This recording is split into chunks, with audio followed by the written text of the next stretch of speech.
आरक्षण को लेकर ढेर सारा अपने दिमाग का जहर फुफकार के फेंक दिया है।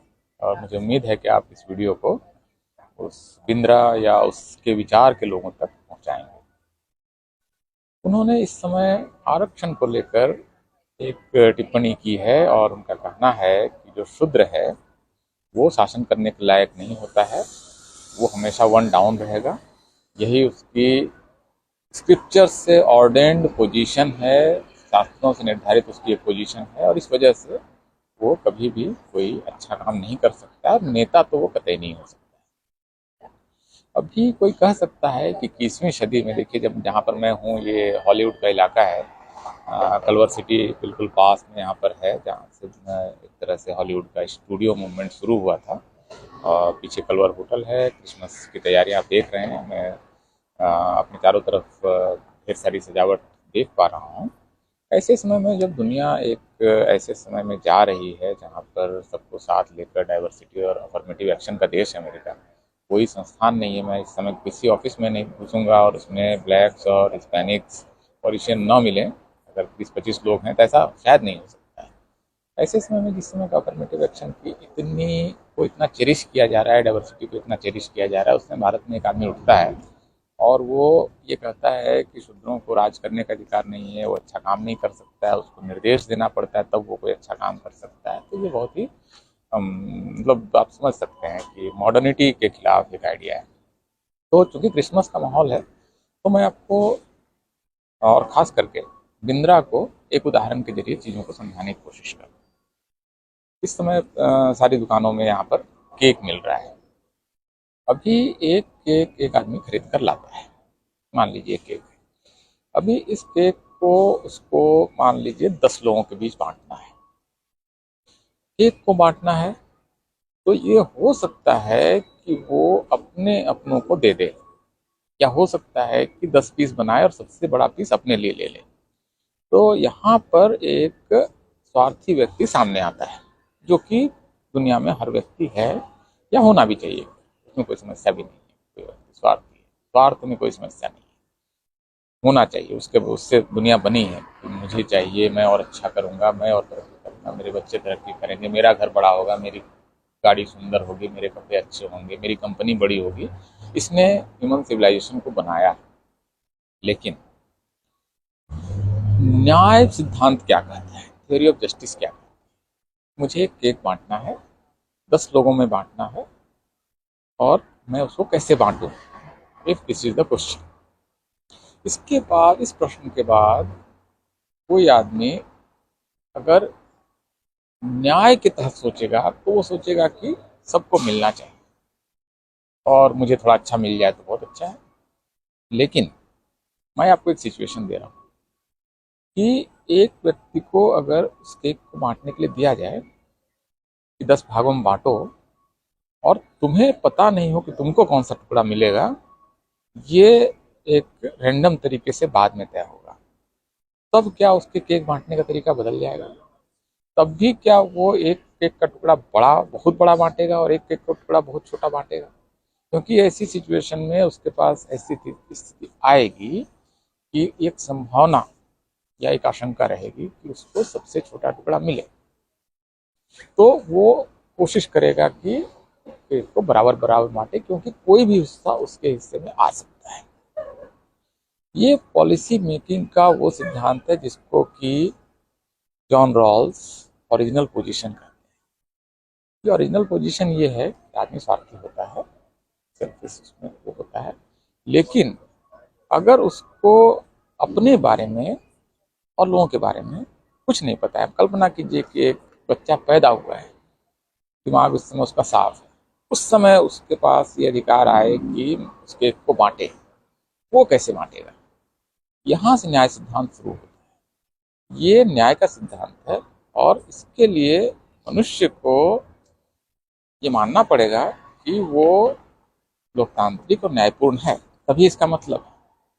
वरना ये हो सकता है कि मैं एक शहरी व्यक्ति हूँ और मेरे पास इंटरव्यू के लिए 10 स्टूडेंट्स आए, एक ग्रामीण पृष्ठभूमि का बच्चा है, और उन सबसे मैंने ये पूछा कि मॉल में इस समय कौन कौन से नए स्टोर्स खुले हैं, अभी मैंने सबसे पूछा, कहने को तो इक्वलिटी दी मैंने, लेकिन दरअसल मैंने एक रूरल बैकग्राउंड के बच्चे के साथ अन्याय कर दिया, क्योंकि वो हो सकता है मॉल में गया नहीं, तो ये न्याय हुआ।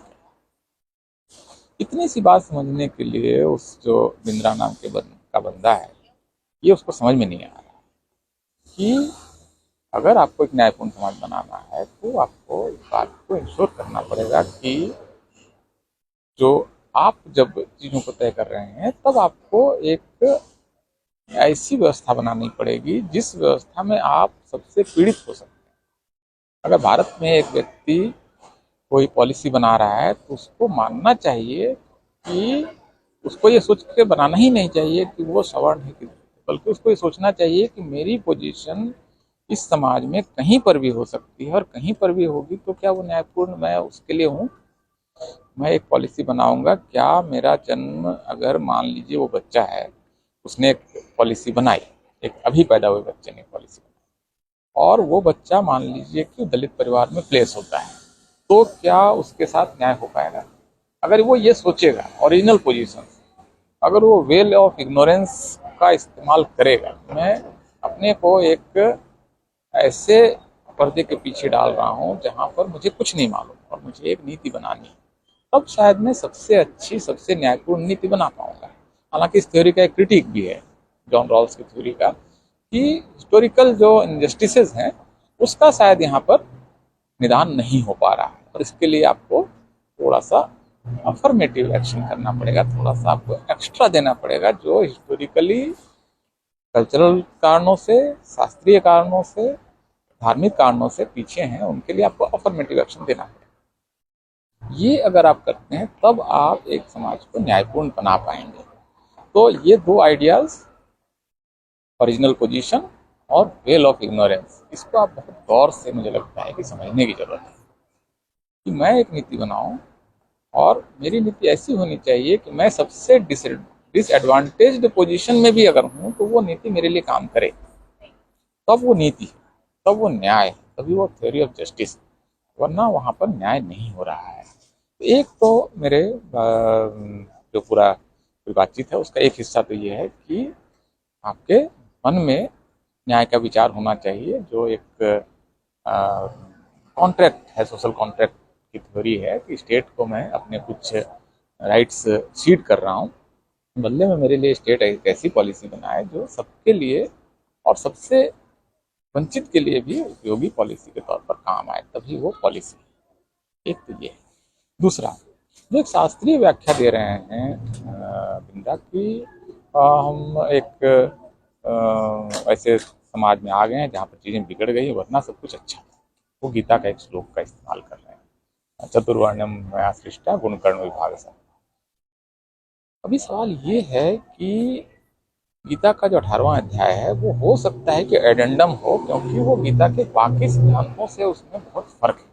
और गीता का 18वां अध्याय जाति व्यवस्था को बहुत ठोस रूप से स्थापित करता है और बताता है पूर्व जन्मों के कर्मों के हिसाब से आपके इस समय आपकी स्थिति तय होगी। गीता का जो कर्म फिलॉसफी है वो इस जन्म के कर्मों का सिद्धांत नहीं है। आपके पिछले जन्मों से आप you are ordained to a certain position which is your fixed position and you have to work according to that position, that is the Karma philosophy.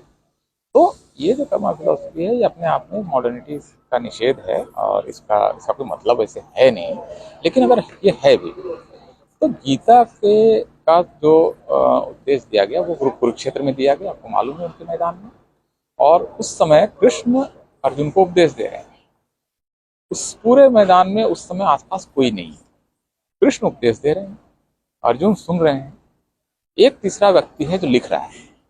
वो मुझे लगता है एक दुष्ट व्यक्ति रहा होगा, जिसने कि जो गीता का उपदेश कृष्ण दे रहे हैं उसको उसने सही से ही नहीं लिखा होगा, वरना कृष्ण खुद गोपालक हैं, गोपालक परिवार में उनका लालन पालन हुआ है।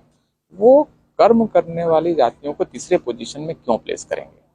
मुझे अगर जाति बनाने का मौका मिलेगा तो मैं अपनी जाति को सबसे नीचे क्यों प्लेस करूंगा?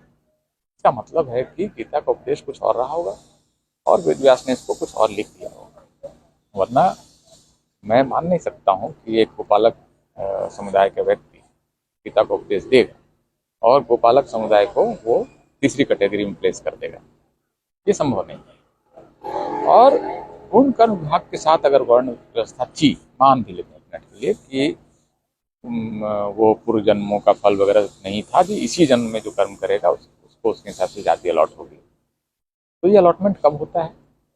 बिंद्रा का की जो कास्ट अलॉट हुई वो बिंद्रा के जन्म के दिन हुई थी, या बाद में उसकी कोई परीक्षा हुई थी उनके गुण और कर्मों की और उसके बाद उनका कास्ट अलॉट हुआ? कैसे हुआ था? इसको मैं समझने की कोशिश कर रहा हूँ। खुद ये एक बड़ा सवाल है कि जो लोग ये आर्ग्यू करते हैं कि वो तो जी बहुत गुण कर्म के हिसाब से बहुत अच्छा सिस्टम था और बाद में ये पतित हो गया, तो किसने पतित कर दिया? और इस पतन का सबसे बड़ा लाभार्थी कौन है? तो अगर गुण कर्म के विभाग से कोई सिस्टम होता था, पहले सारे लोग जब 10 या 12 साल के हो जाते थे तब एक पूरे देश में एक परीक्षा होती थी, उसके बाद सबको अपनी अपनी जाति अलॉट की जाती थी। अगर ये एक सिस्टम था, मान भी लेते हैं, या 18 साल का होने के बाद सारे लोगों की परीक्षाएं होती थी और अलग अलग जातियां अलॉट की जाती थी गुण और कर्म के हिसाब से, अगर ये सिस्टम था भी, तो ये सिस्टम बदल कैसे गया? और इस बदलने के बाद किसने खुद को सबसे ऊपर रख लिया? फिर तो कास्ट सिस्टम का दोषी उसी को मानना पड़ेगा ना। ये तो हो नहीं सकता है कि दलितों ने कास्ट सिस्टम बनाया और खुद को कास्ट सिस्टम से बाहर रख लिया, बाह्य बन गए, पंचम बन गए, अछूत बन गए, या शूद्रों ने, पशुपालकों ने, किसानों ने जाति सिस्टम बनाया और खुद को तीसरे पोजीशन पर रख लिया, या इवन क्षत्रिय लोग क्यों खुद को अगर कास्ट सिस्टम बनाएंगे तो सेकंड पोजीशन में अपने आप को रखेंगे? कास्ट तो हायरार्की का सिस्टम है ना, ग्रेडेड इनइक्वालिटी का सिस्टम है, तो ग्रेडेड इनइक्वालिटी में नीचे प्लेस होने वाले व्यक्ति जाति नहीं बना सकते, इसको बनाया फिर ऊपर से ही किसी ने। तो इस वजह से मुझे लगता है कि गौरव बिंद्रा जो हैं, या जो भी उनका नाम है, सौरभ या गौरव जो भी है, वो बिल्कुल बकवास कर रहे हैं। वो शास्त्रों का नाम लेकर एक पुराने सिस्टम को चलाए रखना चाहते हैं, वो अपनी प्रिविलेज को छोड़ना नहीं चाहते हैं, और इस वजह से वो इस तरह की गलत बात कर रहे हैं। अब के समय में संभव नहीं, सोशल मीडिया का टाइम, हर आदमी बात कर रहा है, हर आदमी चर्चा कर रहा है, चीज़ों को समझता है, बात करता है। कैसे संभव है कि बिंद्रा की बात लोग मान लेंगे कि शूद्र नेता नहीं बन सकता है भारत में? इसका मतलब कि फुले साहू महाराज इन सब का कोई मोल नहीं है, शूद्र जातियों से रहे हैं। बाबा साहब ने हुगर शुद्राज में लिखा है कि आधुनिक युग के सबसे महान शूद्र ज्योतिबा फुले, क्या उनमें नेतृत्व का गुण नहीं था? उनकी बनाई हुई देखिए कितनी सारी चीज़ें आज की तारीख चल रही हैं। स्त्रियों की शिक्षा उन्होंने शुरू कराई, आज की तारीख में सारी स्त्रियां शिक्षित हो रही हैं। क्या उसमें नेतृत्व का गुण नहीं है उनमें? या क्या वो ये कहना चाहते हैं कि वो अच्छे नेता नहीं हो सकते हैं? कामराज नाडर ने मिड डे मील शुरू कराई, आज सारा देश इस मिड डे मील चला रहा है। करुणानिधि को देखिए, पूरे देश में सबसे औद्योगिक राज्य उन्होंने बना दिया तमिलनाडु को। कोई क्या उनमें गुण नहीं है? शरद पवार शूद्र जाति के, देखिए आप पूरे किस तरह से शुगर इकोनॉमी उन्होंने खड़ी कर दी महाराष्ट्र में, और कोऑपरेटिव सिस्टम, और किस तरह से पुणे और बारामती से लेकर आसपास के इलाके का डेवलपमेंट देखिए। तो उनमें गुण नहीं है का क्या मतलब है? या इवन नरेंद्र मोदी, क्या मतलब उनमें नेतृत्व क्षमता नहीं है? उनकी पॉलिसी से बहुत विरोध हो सकता है, बहुत सारी पॉलिसियाँ उनकी गलत हैं भी, खास करके सांप्रदायिक मामलों में बीजेपी की कड़ी आलोचना होनी चाहिए, लेकिन क्या उनमें नेतृत्व गुण नहीं है? बिंद्रा ये कहने की कोशिश कर रहे हैं। तो ये जो बकवास है ये बंद होनी चाहिए, और मेरे ख्याल से आरक्षण के खिलाफ बोलने को हेट स्पीच में अब इंक्लूड किया जाना चाहिए, क्योंकि ये समाज में कटुता फैला रहा है। आरक्षण को लेकर राष्ट्रीय सहमति है, संविधान में इस पर राष्ट्रीय सहमति बन चुकी है, संविधान सभा में कोई विरोध नहीं था, आम राय से 16-4 कॉन्स्टिट्यूएंट असेंबली ने पास करके कॉन्स्टिट्यूशन में डाला है कि शिक्षा और नौकरियों वगैरह में आरक्षण के प्रावधान आए हैं जो वहीं से निकले हैं, और इसमें जो भी पिछड़े वर्ग हैं, बैकवर्ड क्लासेज हैं, और अंडर रिप्रेजेंटेड हैं, उनको आरक्षण मिलना चाहिए। इस पर एक आम सहमति है, कोई दल इसका विरोध नहीं करता है, पूरी संसद इस पर एक मत है। ऐसे समय में कुछ लोग अगर आरक्षण को लेकर नफरत फैला रहे हैं तो उन पर सख्त कार्रवाई होनी चाहिए, उनको गिरफ्तार किया जाना चाहिए।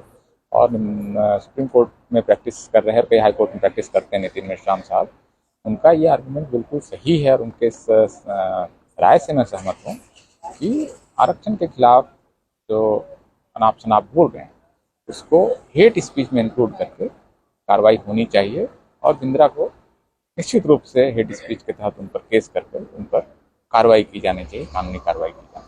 इसकी इस समय मेरे ख्याल से सख्त जरूरत है। तो आप सबको नए वर्ष, क्रिसमस और त्यौहार के इस मौसम की बहुत बहुत शुभकामनाएं। झारखंड में अब इस समय हमारे यहाँ पिकनिक का सीज़न शुरू हो जाएगा, सारे लोग पिकनिक पर जाएंगे और ढेर सारा मुर्गा और बकरा कटेगा और लोग खाएंगे पिएंगे। अच्छा समय है, मौसम भी अब धीरे धीरे ठीक होने की तरफ जाएगा। हालांकि इस समय बहुत ठंड होगी दिल्ली वगैरह में, लेकिन कई देश के हिस्सों में इस समय बहुत धूप खिली हुई होगी। तो आप सबको बहुत बहुत शुभकामनाएं।